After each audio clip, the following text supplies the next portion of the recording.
Hi అండి. ఈరోజు వీడియోలో నేనైతే మటన్ గ్రేవీ కర్రీని అయితే మీతో షేర్ చేసుకుంటున్నానండి. సో నేను ఎలా చేస్తాననేది మీతో షేర్ చేసుకుంటాను. వీడియో చూడండి, ఒక్కసారి ట్రై చేయండి ఫ్రెండ్స్. టేస్ట్ అయితే చాలా బాగుంటుంది. చిక్కటి గ్రేవీతోటి చాలా బాగుంటుంది అనమాట. మసాలా వేసి చేశాను నేను. సో ఒకసారి అయితే వీడియోని లాస్ట్ వరకు చూడడానికి అయితే ట్రై చేయండి ఫ్రెండ్స్.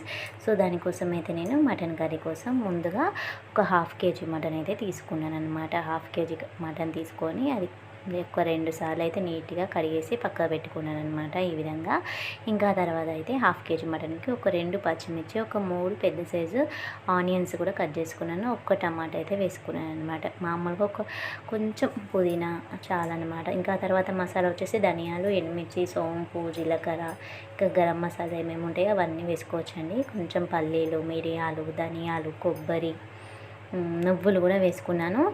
పల్లీలు వద్దనుకుంటే మనం జీడిపప్పు అయినా వేసుకోవచ్చు అనమాట. పల్లీలు తీసేసి ఇవి ఫ్రై చేసి అయినా వేసుకోవచ్చు. నేనైతే ఫ్రై చేయలేదండి, డైరెక్ట్గా మిక్సీ పట్టాను. ఇంకా తర్వాత అయితే కుక్కర్ పెట్టేసుకొని కుక్కర్లో కర్రీకి సరిపడా ఆయిల్ అయితే వేసేసుకొని ఇంకా ఆనియన్స్, పచ్చిమిర్చి, కరివేపాకు కూడా వేసుకున్నాను అనమాట.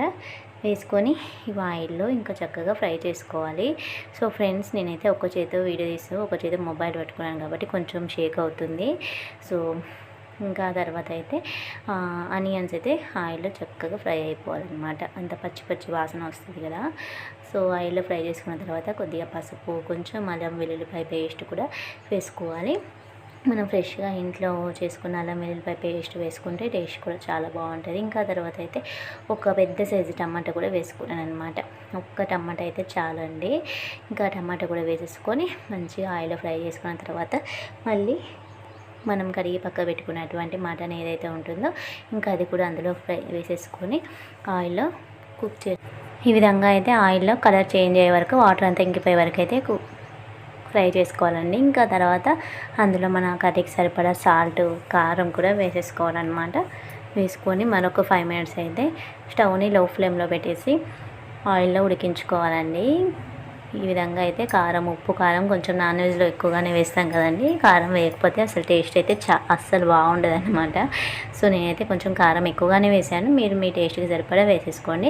ఇంకా వేసేసుకొని ఒక 5 మినిట్స్ అయితే మంచిగా ఉడికించుకోవాలి. ఆ తర్వాత మనము పేస్ట్ చేసి పెట్టుకున్నాం కదా. సో ఇంకా ఆ తర్వాత అది కూడా వేసేసుకోవాలండి. అది కూడా వేసేసుకొని ఒక 5 మినిట్స్ అయితే మంచిగా మొత్తం కర్రీకి అంతా కూడా అది పట్టేటట్టు చక్కగా ఉడికించుకోవాలన్నమాట. ఈ విధంగా పేస్ట్ అయితే వేసుకోవాలి. మీరు పొడి కావాలంటే పొడి అయినా చేసుకోవచ్చు. నేనైతే కొద్దిగా వాటర్ వేసాను. ఇంకా తర్వాత అయితే మన కర్రీకి సరిపడా వాటర్ కూడా యాడ్ చేసేసుకోవాలన్నమాట. ఈ విధంగా వేసుకున్న తర్వాత మంచిగా కలిపేసుకొని 5 మినిట్స్ తర్వాత మన కర్రీకి సరిపడా వాటర్ అయితే వేసుకున్నాను. నేనైతే సూప్ లాగా చేస్తానండి. సో సూప్ లాగా చేసినా కూడా మనకి గ్రేవీ ఎక్కువగానే వస్తుంది, ఎందుకంటే మసాలాలు అవన్నీ వేసాం కదా. సో అందువల్ల నేను సూప్ లాగా చేద్దాం అనుకుంటున్నాను. కొంతమందికి సూప్ ఇష్టం ఉండదు, దగ్గరగా చేస్తారు కదా. సో వాళ్ళు కొంచెం వాటర్ తక్కువగా వేసుకోవాలి. నేనైతే ఇదంతా మునిగే వరకు వాటర్ అయితే వేసుకొని ఒక 20 విజిల్స్ అయితే పెట్టుకుంటానండి నేను. సో ఎందుకంటే చిన్న పిల్లలు ఉన్నారు కదా. సో అందువల్ల నేను మెత్తగా ఉడికించుకుంటాను మటన్ని. సో మీకు ఎన్ని విజిల్స్ కావాలో అన్నీ ఉడికించుకోండి. అన్నీ పెట్టేసుకొని నేనైతే ఇంకా 20 విజిల్స్ తర్వాత కర్రీ అయితే ఈ విధంగా వచ్చిందండి. చూసారా, చిక్కగా గ్రేవీతో చాలా బాగుంటుంది అనమాట. మనం ఫంక్షన్స్లో తింటే ఎంత టేస్టీగా ఉంటుందండి మటన్.